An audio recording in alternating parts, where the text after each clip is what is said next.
Hello दोस्तों, एक बार मैं फिर से आपके बीच में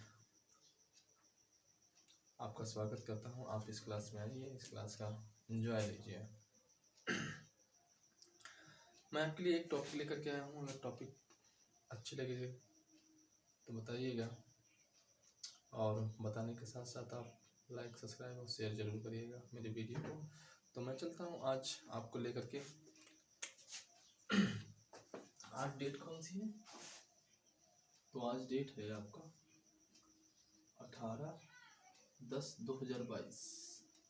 आज जो विषय है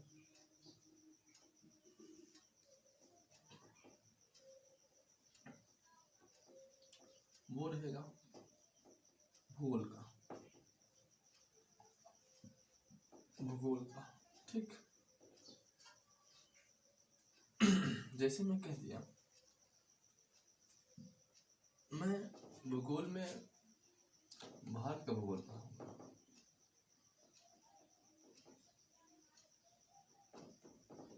भारत का भूगोल, ठीक है। तो चलिए चलते हैं भारत के भूगोल पर और कुछ सीखते हैं। जो महत्वपूर्ण तथ्य हैं, जो महत्वपूर्ण जो क्वेश्चन पूछे जाते हैं, जो खासकर आते हैं भारत से। चलिए,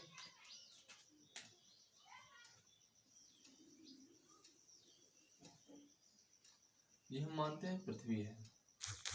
ये क्या है? मैं मानता हूँ पृथ्वी है, और इस पृथ्वी के बीचों बीच से होकर के एक रेखा जाती है, जिसे नाम है मध्य रेखा। इसे क्या कहते हैं? आप कुछ पल के लिए सोच लीजिएगा कि इसके बीचों बीच से होकर के एक रेखा जाती है जिसका नाम है मध्य रेखा। इसे क्या नाम है? इसका क्या नाम है? भूमध्य रेखा।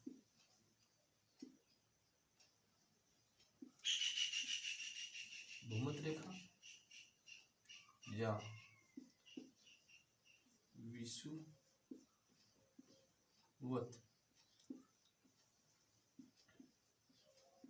रेखा। विषुवत रेखा इसके ऊपर से होकर के जाती है एक रेखा जिसका नाम है कर्क रेखा। ठीक, कर्क रेखा। इसके नीचे से होकर के जाती है एक रेखा जिसका नाम है मकर रेखा।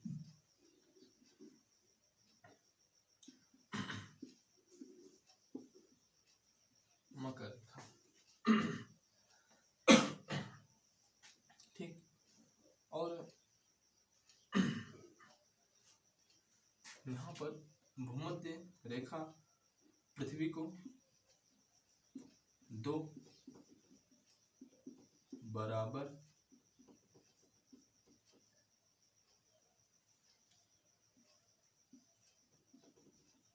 हिस्सों में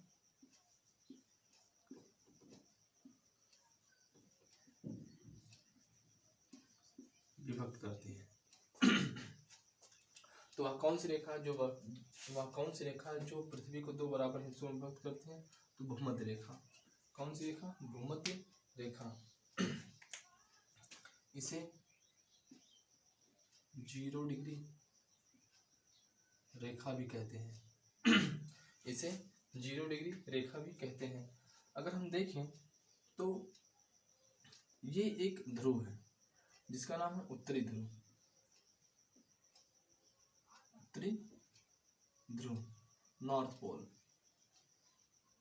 उत्तरी ध्रुव। और यही है आपका एक दक्षिणी ध्रुव।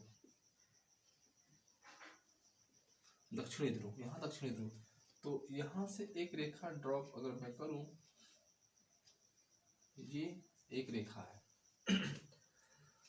तो अगर मैं बात करूं भारत की, तो भारत इस एरिया में बसा हुआ है। किस एरिया में बसा हुआ है? यहीं पर। आप कौन सा है? भारत है। कौन सा है? भारत। अर्थात मैं कह दूं, ये कौन सी है? ये आपका ये अक्षांशीय विस्तार है। ऐसे ऐसे जो रेखा जाती है इसे कहते हैं अक्षांश।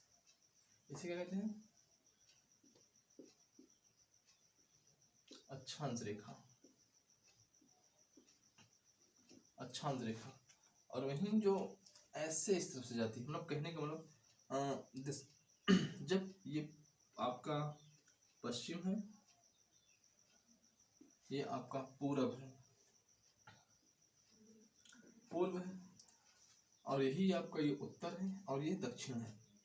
अर्थात उत्तर से दक्षिण की तरफ जो रेखा जाती है उसे हम अक्षांशी रेखा कहते हैं, और जो पश्चिम से पूर्व की ओर जाती है उसे हम देशांतरी रेखा कहते हैं। अर्थात कहने का मतलब इस तरफ से जो ऐसे रेखा जाती है ऐसे करते हुए, उसे हम क्या कहते हैं? देशांतर कहते हैं, देशांतर रेखा कहते हैं, देशांतर रेखा कहते हैं। अर्थात अगर मैं बात करूं तो एक क्वेश्चन यहां से आया, भारत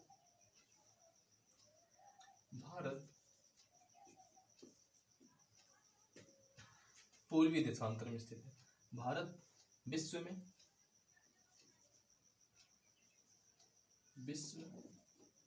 में पूर्वी देशांतर में स्थित है। क्यों? क्योंकि ये पूर्वी वाला पार्ट है, ये पूर्वी की तरफ आ रहा है, तो पूर्वी देशांतर की तरफ कौन स्थित है? भारत। ये इंपॉर्टेंट क्वेश्चन है। कहाँ स्थित है? पूर्वी देशांतर की तरफ स्थित है। कौन? भारत। अगर मैं बात करूं तो एक क्वेश्चन यहाँ से आया, कौन सा? पूर्वी देशांतर की तरफ। अगर मैं कहूं भारत जो है वो आप देखेंगे एशिया में दक्षिण में स्थित है। एशिया में अगर मैं बात करूं तो भारत की स्थिति एशिया में क्या है? दक्षिण में है, दक्षिण में। अगर मैं बात करूं कि भारत विश्व में पूर्वी देशांतर, पूर्वी देखना, भारत जो विश्व में अगर देखें पूरा पूरा विश्व है, इस तरफ आपका देशांतर रेखा देशांतरी रेखा में स्थित है। न्यू क्वेश्चन है, नया क्वेश्चन है। और वही अगर मैं बात करूं एशिया में कहाँ स्थित है? एशिया में दक्षिण में स्थित है। अगर मैं कहूँ एशिया में, तो एशिया की अगर मैं बात करूं एशिया में कहाँ स्थित है? एशिया में स्थित कहाँ है भारत? तो भारत की स्थिति कहाँ है? दक्षिण में है, दक्षिण में है। जो आप देखेंगे ये क्या है? इस तरफ आप अगर जाएंगे तो इस तरफ क्या दिखाई दे रहा है? दक्षिण दिखाई दे रहा है, दक्षिण दिखाई दे रहा है।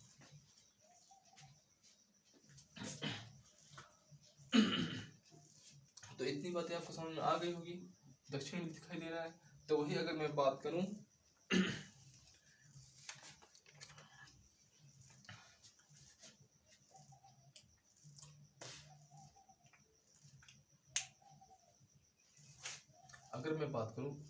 भारत अक्षांशी विस्तार में कहाँ स्थित है? भारत अक्षांशी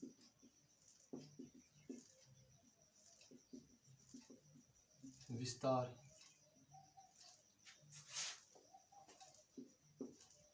भारत का अक्षांशी विस्तार, भारत का अक्षांशी विस्तार क्या है? भारत का अक्षांशी विस्तार क्या है? तो अब देखेंगे भारत का अक्षांशी विस्तार क्या है। इस कौन सा? उत्तरी ध्रुव। कौन सा है? उत्तरी ध्रुव। देखेंगे ये कौन सा, ये पार्ट, ये वाला पार्ट कौन सा है? हम कहने का मतलब विषुवत रेखा के जब हम उत्तर की तरफ जाएंगे तो कौन सी ध्रुव? उत्तरी ध्रुव। अर्थात कहने का मतलब भारत का जो अक्षांशी विस्तार है वो क्या है? उत्तरी ध्रुव। उत्तरी ध्रुव क्या है? उत्तरी ध्रुव। अगर मैं बात करूंगा भारत की देशांतरी विस्तार, भारत का देशांतरी विस्तार क्या है तो क्या बताएंगे? पूर्वी गोलार्ध, पूर्वी गोलार्ध। कौन सा? पूर्वी देशांतर या पूर्वी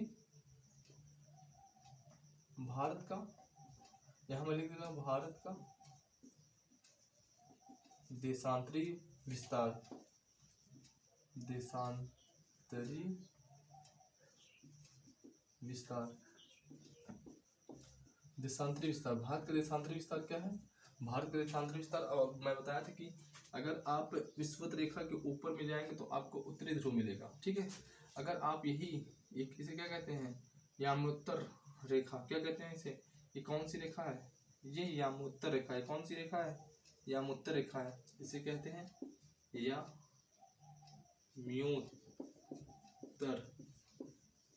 रेखा। इसे क्या कहते हैं, यामोत्तर रेखा, प्रधान यामोत्तर रेखा। ये भी पृथ्वी को दो बराबर हिस्सों में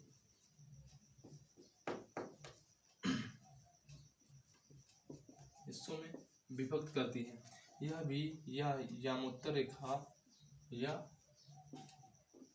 म्योत्तर रेखा, यामोत्तर रेखा, इसे भी क्या कहते हैं, 0 डिग्री रेखा कहते हैं, ठीक ना।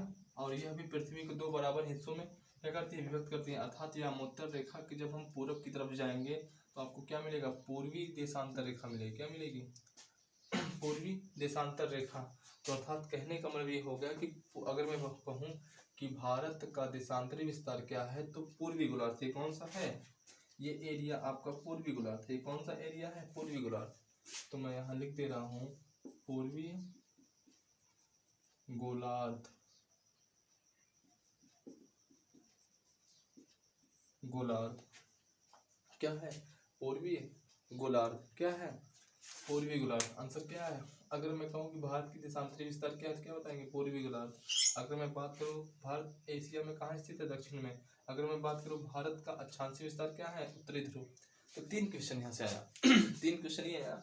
मैं यहाँ से फिर बता दे रहा हूँ कि भारत का देशांतरी विस्तार, भारत का देशांतरी विस्तार क्या है, तो आप क्या बताएंगे, तो सीधी सीधी बात पूर्वी गोलार्ध। कैसे पता चला, क्योंकि मैं बताया कि ये यामोत्तर रेखा, यामोत्तर रेखा के जस्ट इस तरफ पूरब की तरफ आएंगे तो आपको पूर्वी गोलार्ध मिलेगा। अर्थात पूर्वी गोलार्ध मिलेगा, तो अर्थात क्वेश्चन क्या है, पूर्वी गोलार्ध।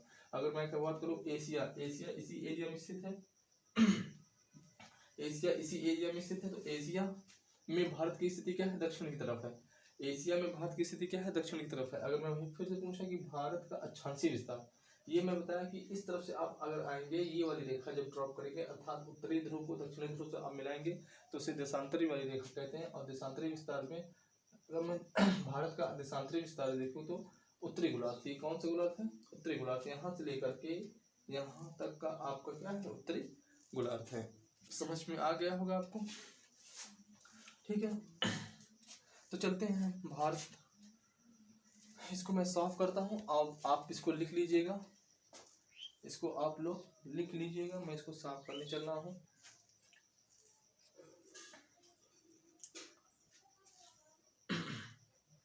तो क्वेश्चन ये तीन के तीनों इम्पोर्टेंट है। ये भी इम्पोर्टेंट है आपका, ये भी पूछा जा चुका है क्वेश्चन। ये भी इम्पोर्टेंट है, ये भी पूछा जा चुका है क्वेश्चन। ये भी इम्पोर्टेंट है, ये भी पूछा जा चुका है क्वेश्चन। तो यहाँ से 3 क्वेश्चन आए आपके, जो मैं बता दिया हूँ। भारत विश्व में पूर्वी देशांतर में स्थित है। अर्थात कहने का मतलब ये एरिया, ये ना कह करके हम अगर ये कहें भारत का देशांतरी विस्तार क्या है, पूर्वी गोलार्ध है। अगर मैं भारत का अक्षांशीय विस्तार क्या है, उत्तरी गोलार्ध, ठीक है। तो मैं चलता हूँ इस वाले पॉइंट को लेकर के, आप ध्यान दीजिएगा।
बहुत ज़्यादा गीला हो गया है, गीला होने के कारण चॉप वो चलेगा नहीं मार्कर, तो मैं थोड़ा साफ कर ले रहा हूँ। थोड़ा सा आप सब्र कर लीजिए 4 मिनट, क्योंकि मार्केट चलने में थोड़ा सा प्रॉब्लम होती है।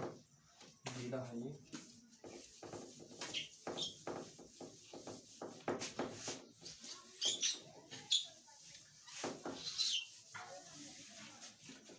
तो चलिए ठीक है, अपने मेन, अब देखिए मैं यहाँ पर बना रहा हूँ, भारत का ड्रॉप कर रहा हूँ।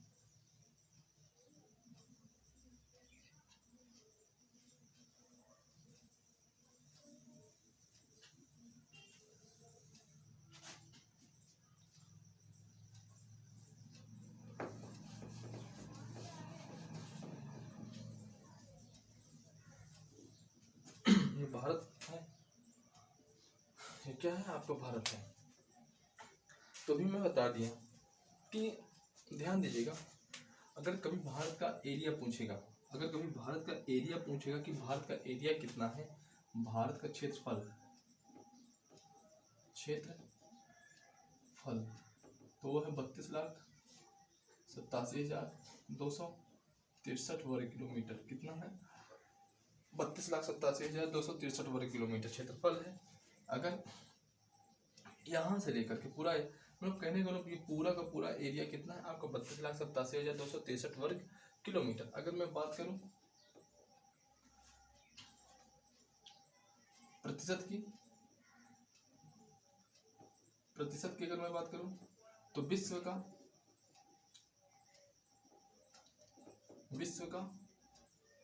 2.4% है। कितना है? विश्व का 2.4% है। अगर मैं बात करूं जनसंख्या का,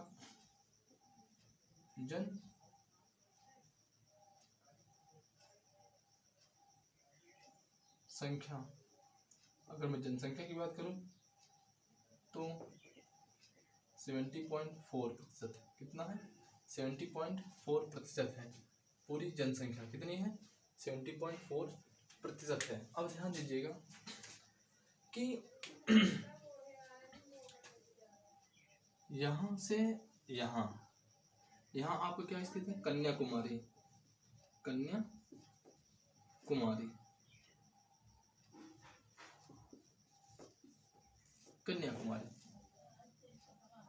और यहाँ स्थित है आपका इंदिरा कॉल।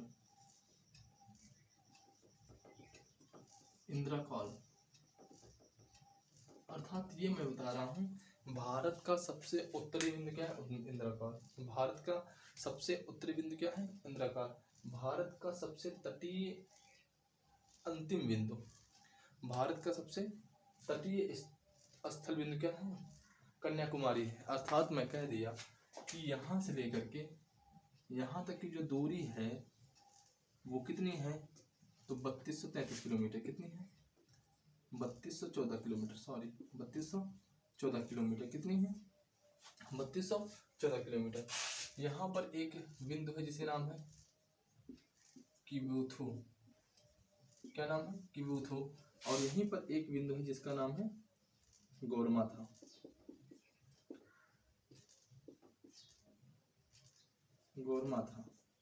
यहाँ से लेकर के अब आप अगर जाएंगे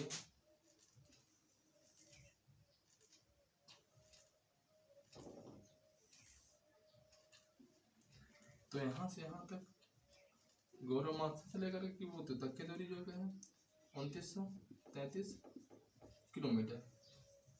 2933 किलोमीटर कितनी है? तो गौरमाथा से लेकर के किबुथु तक की दूरी कितनी है? 2933 किलोमीटर। इंदिरा कॉल से लेकर के इंदिरा कॉल है कहाँ? लद्दाख में है। कहाँ है? लद्दाख में है। आधुनिक लद्दाख में है। ये कहाँ है? अरुणाचल प्रदेश में है। ये कहाँ है? गौरमाथा तो गुजरात में है। कन्याकुमारी, ठीक है। कन्याकुमारी है कहाँ? तमिलनाडु में है। तो आपको इतना समझ में आ गया होगा कि यहाँ से यहाँ तक की गौरमाथा से लेकर के मैं क्वेश्चन पूछने चल रहा हूँ, आप बताइएगा जरूर। भारत का सबसे पूर्वी बिंदु क्या है? किबुथु है। कहाँ पे स्थित है? अरुणाचल प्रदेश में। भारत का सबसे पश्चिमोत्तर बिंदु क्या है? गौरमाथा है। कहाँ स्थित है? गुजरात में स्थित है। भारत का सबसे उत्तरी बिंदु क्या है? तो इंदिरा कॉल है। भारत का सबसे तटीय बिंदु क्या है, तो कन्याकुमारी है। अब भारत में सबसे तटीय बिंदु क्या है आपका, कन्याकुमारी है। भारत का अगर पूछेगा भारत का सबसे दक्षिणतम बिंदु क्या है, तो आपका इंदिरा पॉइंट है। कहाँ पर स्थित है, बड़ा निकोबार में स्थित है। कहाँ पर, बड़ा निकोबार में स्थित है। ठीक है, इतना मैं बता दिया हूँ। तो अगर मैं ऐसे इसको ड्रॉप करूँ, ध्यान दीजिएगा, अगर मैं इसको यहाँ से यहाँ अगर मिलाऊँ वैसे, और इस चीज़ को अगर यहाँ से मैं यहाँ तक मिलाऊँ वैसे, अगर इस चीज़ को मैं ऐसे मिला दूँ और इसको मैं ऐसे मिला दूँ, तो भारत का जो आकार है, यहाँ ध्यान दीजिएगा, भारत का जो आकार है वो क्या है, बहुत ही क्वेश्चन सही है, चतुष्कोणीय। क्या है, चतुष्कोणीय है। कैसा है, चतुष्कोणीय है। भारत का आकार कैसा है, चतुष्कोणीय है। कैसा है, भारत का आकार कैसा है, अगर आप ऐसे ड्रॉप इस पेज को करोगे तो भारत का आकार कैसा आएगा, चतुष्कोणीय आएगा। तो इतना समझ में आया आपको।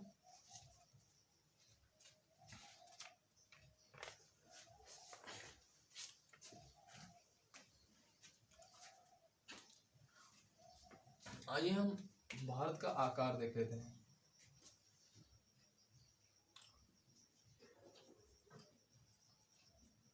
विश्व में भारत का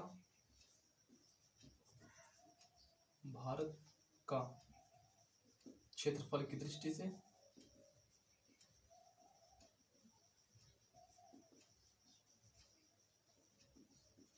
सातवां स्थान है। कौन सा स्थान है, सातवां स्थान है। सातवां स्थान है। तो ध्यान दीजिएगा, मैं यहाँ नंबर बाय नंबर लिख दे रहा हूँ। पहला है आपका रूस। क्षेत्रफल की दृष्टि से सबसे बड़ा देश कौन, रूस। क्षेत्रफल की दृष्टि से सबसे बड़ा देश कौन, रूस। उसके बाद आपका आता है कनाडा के बाद संयुक्त राज्य अमेरिका, USA। उसके बाद आएगा आपका चीन। ठीक, चीन के बाद आ जाएगा आपका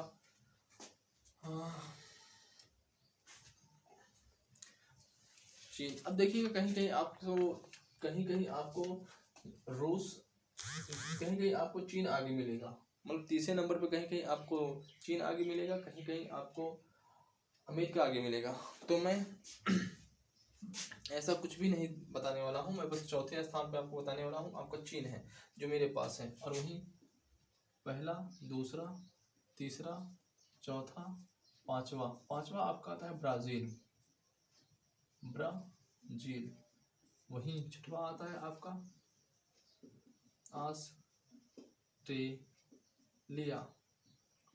ऑस्ट्रेलिया आता है। वहीं सातवां आपका भारत, आप जानते हैं। और आठवां आपका अर्जेंटीना।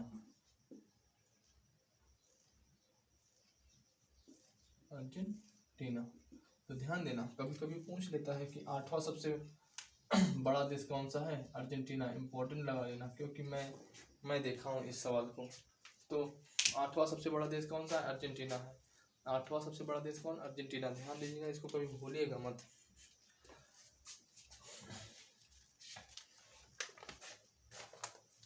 ठीक है, तो इस चीज को कभी मत भूलिएगा। ये सारे के सारे चीज इंपॉर्टेंट है। कोई सब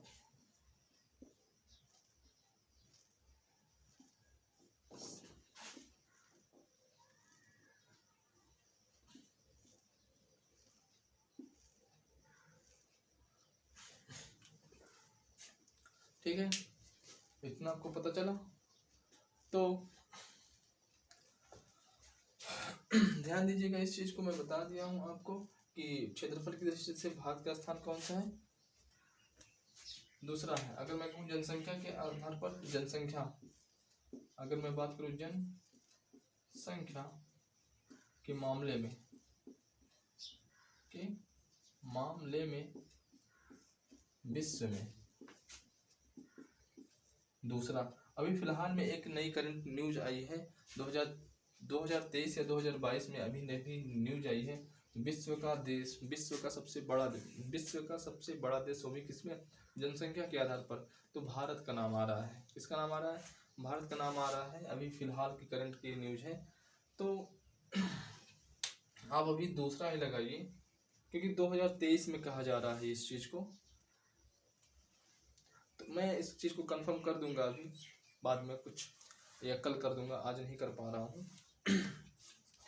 तो ध्यान दीजिएगा, मैं चलता हूँ अब आपको लेकर के। इतना आपको समझ में आया होगा, तो चलिए हम चलते हैं आपको थोड़ा सा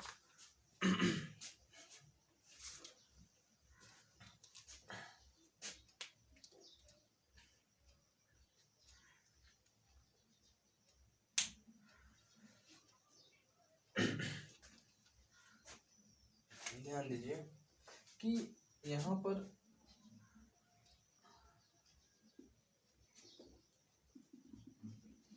पानी है, और यहीं पर आपका एक देश है जिसका नाम है बांग्लादेश।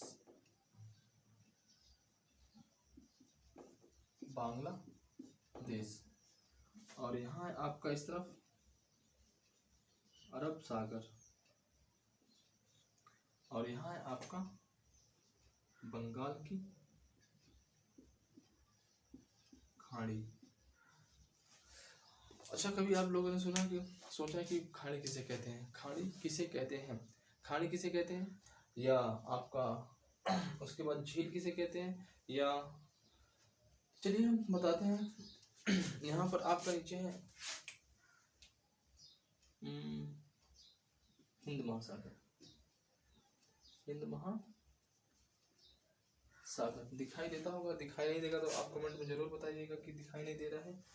तो खाड़ी किसे कहते हैं, तीन तरफ से स्थल से घिरे हुए स्थान को, तीन तरफ स्थल से घिरे हुए स्थान को क्या कहते हैं, खाड़ी कहते हैं। तीन तरफ से स्थल से घिरे हुए स्थान को क्या कहते हैं, खाड़ी कहते हैं। आज जा करके आप मैप उठा लीजिएगा, खाड़ी आप देखेंगे तो तीन तरफ से ऐसे घिरा होगा, तीन तरफ से घिरे हुए स्थल, तीन तरफ से घिरे हुए स्थल से तीन तरफ से घिरे हुए स्थान को क्या कहते हैं, खाड़ी कहते हैं। देखो, एक इस तरफ हो गया, एक इस तरफ हो गया, एक इस तरफ हो गया, तो इस एरिया में क्या है, घिरी हुई है, तो इस स्थान को हम क्या कहते हैं, खाड़ी। तीन तरफ स्थल से घिरे हुए स्थान को खाड़ी कहते हैं। तो वही इतना ये भी हो गया। तो हम चलते हैं आपका, तो प्रायद्वीप की बात करते हैं। प्रायद्वीप जो है तीन तरफ, ऐसा स्थान जो तीन तरफ से सागरों से घिरा हुआ हो, ऐसा स्थान जो तीन तरफ से सागरों से घिरा हुआ हो, उसे हम क्या कहते हैं, उसे हम कहते हैं प्रायद्वीप। उसे हम क्या कहते हैं, प्रायद्वीप। अर्थात कहने का मतलब, अगर मैं कह दूं कि भारत की प्रायद्वीपीय लंबाई कितनी है, तो आप कहीं ना कहीं टोटल देखेंगे पूरा का पूरा अंडमान निकोबार लक्षद्वीप, ये सारे के सारे को मिला करके 7516 किलोमीटर, 7516 किलोमीटर भारत की टोटल प्रायद्वीपीय लंबाई कितनी है, 7516 किलोमीटर। तो मैं देखना यहाँ से मैं दिखा रहा हूँ, अर्थात कहने का मतलब यहाँ से इस एरिया से लेकर के इस एरिया तक की जो लंबाई है टोटल, यहाँ से लेकर के यहाँ तक, यहाँ से लेकर के आपका यहाँ तक की लंबाई कितनी है, 7516 पॉइंट में कुछ है 6 कर देना किलोमीटर, 7516 किलोमीटर कितनी है, 7516 किलोमीटर। अगर मैं बात करूँ यहाँ से अर्थात इसे कहते हैं स्थल, इसे कहते हैं स्थल। अर्थात मैं कह दूं कि भारत की स्थलीय रेखा की लंबाई, भारत की स्थलीय रेखा की लंबाई कितनी है, तो वो आपकी आएगी कहीं कहीं आपको 15,200 किलोमीटर दिखाई देगा। कितना दिखाई देगा, 15,200 किलोमीटर दिखाई देगा। तो यहाँ से यहाँ तक की टोटल लंबाई कितनी है, तो भारत की स्थलीय रेखा की लंबाई, भारत की स्थलीय रेखा की लंबाई कितनी है,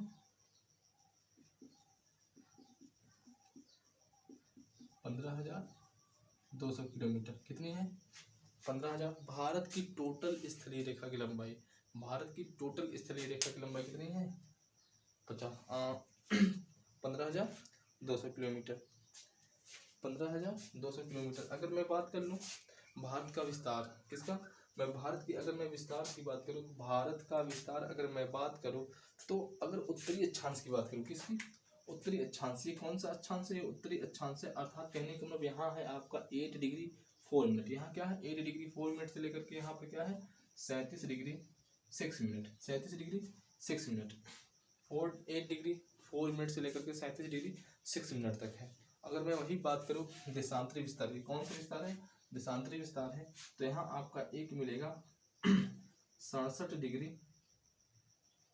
7 मिनट, 67 डिग्री 6 मिनट या 7 मिनट है, 67 डिग्री 6 मिनट। शायद कि आपको नहीं दिखाई देगा यहाँ पर, मैं यहाँ लिख दे रहा हूँ 67 डिग्री 6 मिनट 7 मिनट, ठीक है। 67 या 68 कुछ करके है, 68, ठीक ना, 68 डिग्री मान के चलिए, 68 डिग्री 6 मिनट। और यहीं पर क्या है 97 डिग्री 25 मिनट, कितनी है 97 डिग्री 25 मिनट। तो मैं बता दिया विस्तार, भारत का विस्तार क्या है, भारत का विस्तार जब भी पूछेगा भारत का विस्तार क्या है, तो अगर मैं बात करूँ अक्षांशीय, अगर मैं उत्तरी अक्षांश की मैं बात करूँ तो उत्तरी अक्षांश की मैं बात करूँ तो 8 डिग्री 4 मिनट से लेकर के 37 डिग्री 6 मिनट। अगर मैं देशांतरी विस्तार करूँ, अगर मैं विस्तार की बात करूँ तो 68 डिग्री 7 मिनट से लेकर के 97 डिग्री 25 मिनट तक इसका विस्तार है, इसका विस्तार है।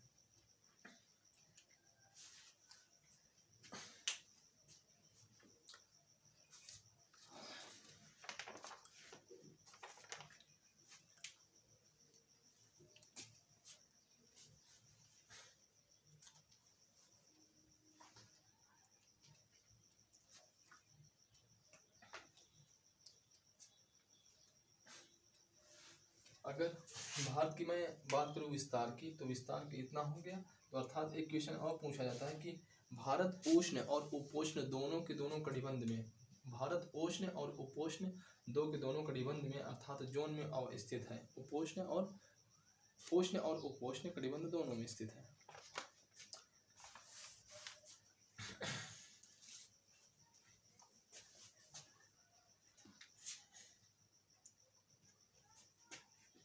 एक क्वेश्चन है भारत एवं कर्क रेखा, भारत एवं कर्क रेखा की अगर मैं बात करूं तो भारत कर्क रेखा की अगर मैं बात करूं तो आप जानते हैं कि दिन की अवधि में वृद्धि तभी होगा। अब जानते हैं कि हमारा जो भारत है उत्तरी गोलार्ध में स्थित है, तो हम जानते हैं कि हमारे यहाँ दिन की बढ़ोतरी तभी होगा जब सूर्य उत्तरी गोलार्ध में जाएगा, सूर्य उत्तरी गोलार्ध में जाएगा। हम बताया है कि जब सूर्य की स्थिति उत्तरी गोलार्ध की तरफ होगी तो हमारे तरफ का दिन जो होगा वो क्या होगा, बड़ा होगा। दिन क्या होगा, बड़ा होगा। और वहीं कर्क रेखा विषुवत रेखा के उत्तर में स्थित है। कर्क रेखा हम जानते हैं, कर्क रेखा विषुवत रेखा के उत्तर में स्थित है। आपको सबको पता है कि विषुवत रेखा क्या है, बीचों बीच से होकर भी आती है। तो कर्क रेखा के उत्तर की तरफ जब आप ऊपर की तरफ जाएंगे, इस एरिया की तरफ जाएंगे, अर्थात अगर मैं विश्व बना दूं तो विश्व के अगर ऊपर की तरफ जाएंगे, मैं अगर ऐसे बना दूं, ये क्या है आपका विषुवत रेखा। विषुवत रेखा के अगर उत्तर की तरफ जाएंगे तो आपको क्या मिलेगा, कर्क रेखा मिलेगी। और कर्क रेखा भारत के बीचों बीच से होकर के जाती है, बीचों बीच से होकर के जाती है। और कर्क रेखा अगर मैं विश्व की बात करूं तो काफी देशों से होकर के जाती है, काफी देशों से होकर जाती है। लेकिन हमको मेन किस पर बात करना है, भारत पर। भारत के 8 राज्यों से होकर के गुजरती है विश्व कर्क रेखा। भारत के 8 राज्यों से होकर के कर्क रेखा गुजरती है। तो अर्थात 8, मैं यहाँ लिख दे रहा हूँ, 8 राज्यों से होकर के गुजरती है, भारत के 8 राज्यों से होकर के गुजरती है। और ध्यान दीजिएगा वही कर्क रेखा को 23.5 डिग्री कहते हैं। क्या कहते हैं, वही कर्क रेखा को क्या कहते हैं, 23.5 डिग्री कहते हैं। 23.5 डिग्री अक्षांश, 23.5 डिग्री उत्तरी अक्षांश, ठीक है। 23.5 डिग्री उत्तरी अक्षांश कहते हैं। कर्क रेखा का जो गुजरना है भारत के लगभग मध्य से होकर के जाता है। और आप लोग सब जानते हैं। तो वहीं अगर मैं कर्क रेखा 8 की 8 की बात कर लूँ तो राजस्थान राजस्थान, दूसरा गुजरात, तीसरा मध्य प्रदेश, चौथा छत्तीसगढ़,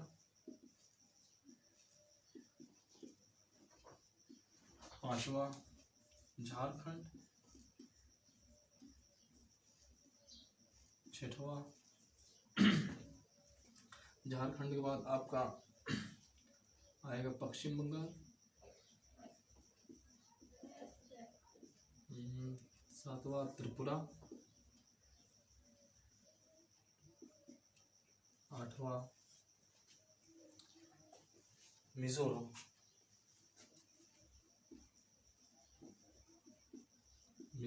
इत्यादि राज्यों से होकर जाती है क्रमानुसार।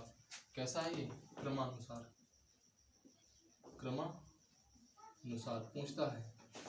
पूछता है आपसे क्रमानुसार पूछता है, तो मैं क्रम के अनुसार लगा दिया हूँ।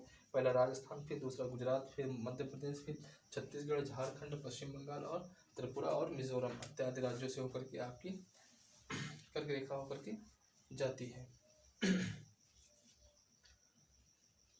ठीक, अगर आपको समझ में आ रहा है तो आप वीडियो को सब्सक्राइब, लाइक और शेयर जरूर करिएगा। तो ठीक है, आज के लिए इतना ही वीडियो रहेगा। आने वाले टाइम में या अगले मीटिंग अगर क्लास रहेगी तो मैं वीडियो को डाल दूंगा। अगर वीडियो अच्छा लगा हो तो मेरे वीडियो को लाइक, सब्सक्राइब और शेयर जरूर करिएगा। धन्यवाद।